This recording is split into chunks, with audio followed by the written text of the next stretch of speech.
What happens when Hollywood's most legendary tough guy faces off against a morning show host who thinks he can push around anyone? Well, you're about to find out because Clint Eastwood just delivered one of the most brutal verbal takedowns in television history, and it happened live on Good Morning America.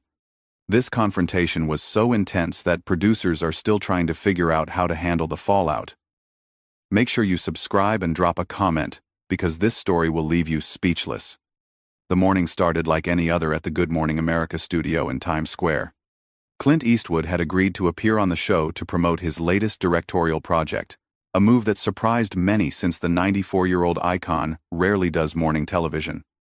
The studio buzzed with excitement as crew members prepared for what they assumed would be a routine interview with one of cinema's greatest legends. Michael Strahan strutted into the studio that morning with his usual swagger, fresh off what he considered another successful week of hosting. He had been riding high on recent ratings, and his confidence was at an all-time peak. As he reviewed his notes backstage, Strahan made it clear to his producers that he wanted this interview to be memorable. "I want to dig deep with this guy," Strahan told his team while adjusting his tie. "Everyone always treats these old Hollywood types with kid gloves. I'm going to ask the real questions that people want to hear." His producer, Sarah, looked concerned. "Michael, remember this is Clint Eastwood we're talking about. He's not exactly known for being chatty or patient with aggressive questioning." Strahan waved her off dismissively. "Please, Sarah. I've interviewed presidents, athletes, and A-list celebrities. I think I can handle one old cowboy actor. Besides, our audience loves it when I bring some edge to these interviews." Meanwhile, Clint Eastwood sat quietly in his dressing room, reviewing the talking points his publicist had prepared. At his age, he had seen every type of interviewer imaginable, from respectful journalists to ambitious young hosts trying to make their mark. He could usually sense within the first few minutes what kind of interview it would be. His longtime assistant knocked on the door. "Mr. Eastwood, they're ready for you in 5 minutes." "Thank you," Clint replied in his trademark gravelly voice. He stood slowly, straightened his jacket, and walked toward the studio with the same measured pace that had defined his screen presence for decades. As the cameras went live, Robin Roberts delivered the introduction from the anchor desk. "Coming up next, we have a very special guest joining Michael this morning. The legendary Clint Eastwood is here to talk about his new film and his incredible career spanning over 6 decades in Hollywood." The camera cut to Michael Strahan, who flashed his signature smile as he sat across from the iconic director. "Good morning, everyone. I'm here with the one and only Clint Eastwood." "Clint, thanks for joining us this morning." Eastwood nodded slightly. "Good morning, Michael. Now, before we talk about your new project, I have to ask about something that's been on everyone's mind lately," Strahan began, leaning forward with what he clearly thought was journalistic intensity. "There's been a lot of talk about whether older directors like yourself are still relevant in today's Hollywood. How do you respond to critics who say your time has passed?" The question hung in the air like a challenge. Eastwood's expression didn't change, but those who knew him well would have recognized the subtle shift in his posture. The studio audience, which had been buzzing with excitement moments before, fell silent. "Critics, huh?" Eastwood replied slowly, his voice carrying that familiar edge that had made him famous in westerns and cop dramas. "Well, Michael, I've been hearing from critics for over 60 years. Most of them are sitting in offices somewhere, never having made a film in their lives." Strahan, missing the warning signs entirely, pressed forward. "But surely you have to admit that the industry has changed dramatically. Young audiences today want different stories, different perspectives. Don't you think it might be time for your generation to step aside and let fresh voices take over?" The camera captured Eastwood's reaction perfectly, his steel-gray eyes fixed on Strahan with the same intensity that had intimidated outlaws in countless westerns. When he spoke, his voice was calm, but carried an unmistakable authority. "Step aside?" Eastwood repeated, letting the words hang in the air. "Son, I was making movies when you were still learning how to tie your shoes. I've directed and produced films that have won Academy Awards, changed the industry, and influenced generations of filmmakers. What exactly have you accomplished in your life that gives you the authority to suggest when I should step aside?" The question hit Strahan like a punch to the gut, but his ego wouldn't let him back down. Instead of recognizing that he was treading on dangerous ground, he doubled down on his aggressive approach. "Well, I've built a successful career in television, I was a professional athlete, and I connect with audiences across America every single day, Strahan replied, his voice rising slightly. I think that gives me the right to ask tough questions that viewers want answered. Eastwood's response was swift and devastating. A career in television, he said, emphasizing each word with surgical precision. You mean reading from a teleprompter and asking celebrities about their personal lives? And as for being a professional athlete, that ended years ago, didn't it? You're sitting here trying to build your reputation by tearing down mine, and frankly, son, that's the mark of someone who doesn't have much of a reputation to begin with.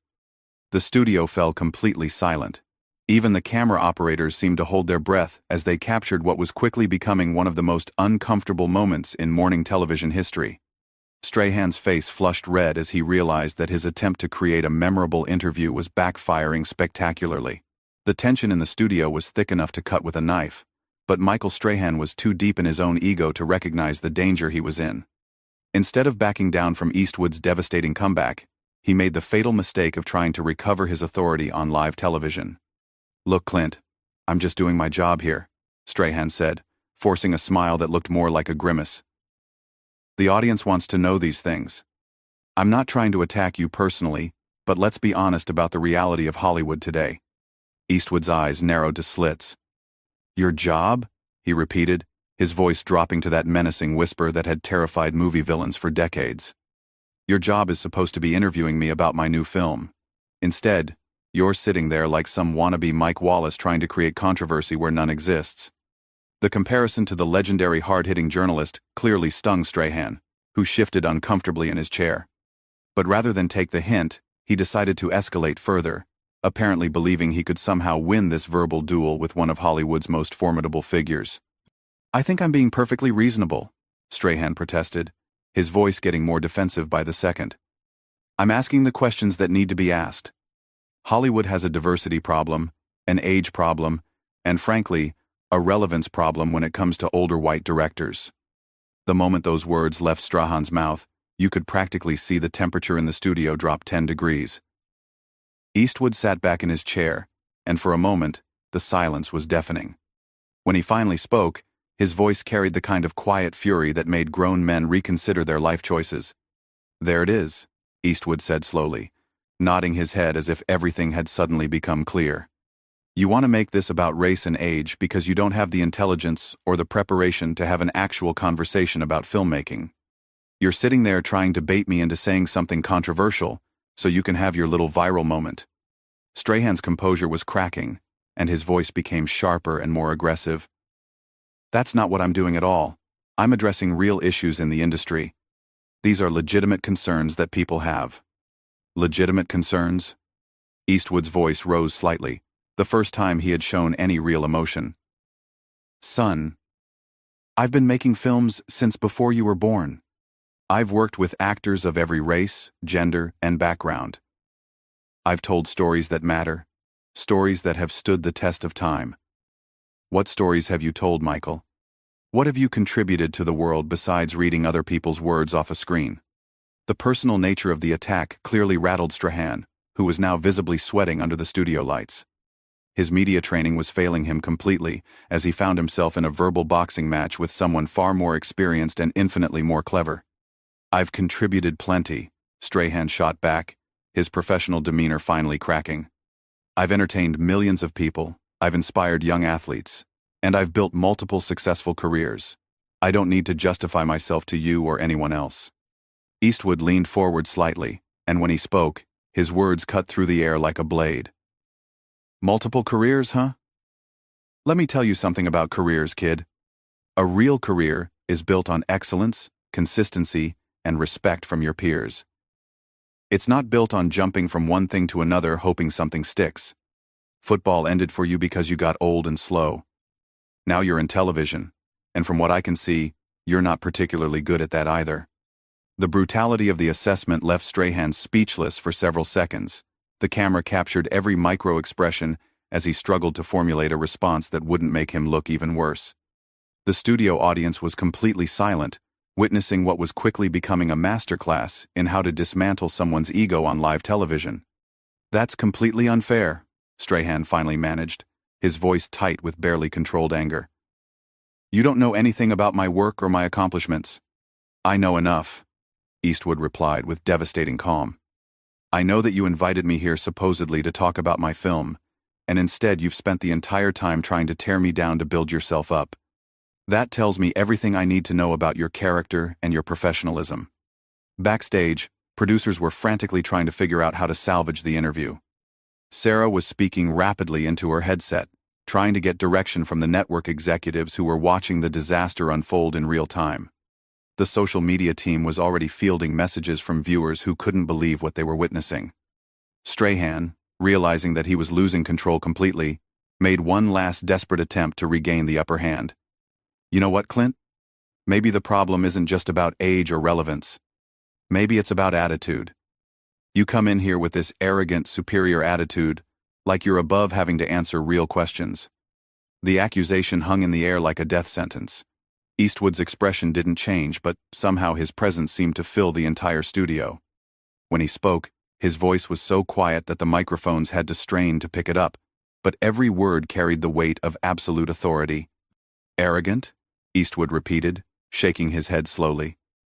Son, arrogance is sitting across from a guest and trying to humiliate them for your own entertainment. Arrogance is thinking that being a television host gives you the right to judge someone's entire life's work. Arrogance is what you've been displaying for the last 10 minutes. He paused, letting the words sink in before delivering the knockout punch. But what's really pathetic is that you're not even good at being arrogant. You're like a child playing dress-up, trying to act tough when you don't have the intelligence, the experience, or the class to pull it off. Strahan's face went through a series of emotions, anger, embarrassment, and finally something approaching panic as he realized that he had completely lost control of the interview. His attempt to create a memorable television moment had backfired in the most spectacular way possible, and there was no graceful way to recover. The disaster continued to unfold, as Strahan desperately searched for a way to salvage what was left of his dignity. His media training had prepared him for difficult guests, but nothing could have prepared him for the systematic destruction of his credibility that was happening in real time. With sweat visible on his forehead and his voice cracking slightly, he made one final attempt to turn the tables. Look, I think we're getting off track here, Strahan said, trying to force his trademark smile back onto his face. Maybe we should just agree to disagree and talk about your new movie. Eastwood's response was immediate and merciless. Oh no, Michael. You don't get to do that. You started this little game, and now you want to quit when you're losing. That's not how it works in the real world. The contempt in Eastwood's voice was palpable as he continued. You see, this is exactly what's wrong with people like you. You think you can say whatever you want, attack whoever you want, and then just smile and move on when it doesn't go your way. But actions have consequences, son, and words have meaning. Strahan's desperation was becoming more obvious by the second. I was just doing my job, asking tough questions. That's what journalists do. Journalists? Eastwood's laugh was cold and humorless. Is that what you think you are? Let me explain something to you about journalism, kid. Real journalists do research. They prepare thoughtful questions. They show respect for their subjects while still pursuing the truth. What you did today was amateur-hour character assassination disguised as an interview. The studio crew was now watching in fascination and horror as one of the most respected figures in entertainment history completely eviscerated their host. Camera operators zoomed in to capture every nuance of the exchange, knowing they were witnessing television history, albeit for all the wrong reasons. You came in here with a agenda, Eastwood continued, his voice gaining strength and authority with each word. You wanted to make yourself look important by trying to make me look irrelevant. But here's what you failed to understand, Michael. Relevance isn't determined by age or by the opinion of some television host who peaked playing a game with a ball. Strahan's face was now flushed red with embarrassment and anger. That's not fair. I've worked hard to build my career in television. Hard work? Eastwood's eyebrows raised in mock surprise. Reading cue cards and asking celebrities about their dating lives is hard work? Son, hard work is spending 18 hours a day on a film set trying to tell a story that matters. Hard work is learning your craft over decades, not months. Hard work is earning the respect of your peers through excellence, not through gimmicks and controversy. The veteran director leaned back in his chair, completely comfortable despite the chaos he was creating. You want to know what real journalism looks like? It's asking about the creative process. It's understanding the craft. It's showing curiosity about how someone has sustained excellence over 6 decades. But instead, you came in here with some half-baked agenda about age and relevance, because that's the only level you're capable of operating on. Strahan was now completely out of his depth, struggling to form coherent responses. I think you're being unfair to my preparation and my intentions. Your intentions? Eastwood's voice dropped to that dangerous whisper again. Your intentions were crystal clear from the first question. You wanted to create a moment, get some headlines, maybe go viral on social media. You thought you could use me as a stepping stone to boost your own profile. The problem is, you picked the wrong target. The silence that followed was deafening. Even the studio audience seemed afraid to breathe as they watched this legendary figure systematically destroy someone on live television. Eastwood wasn't finished. Let me give you some free advice, Michael, since it's clear nobody else has had the courage to tell you the truth. Respect is earned, not demanded. Class can't be taught, but it can be learned if you're humble enough to listen. And most importantly, if you're going to come at someone, you better make sure you're equipped for the fight. Strahan made one last desperate attempt to regain control. I think our viewers would appreciate it if we could just move forward professionally. Eastwood's final response was delivered with the same quiet intensity that had made him a legend. Professionally? There's nothing professional about what you did here today. You ambushed a guest, showed complete disrespect for someone who's been in this business longer than you've been alive, and then tried to hide behind your job description when it backfired.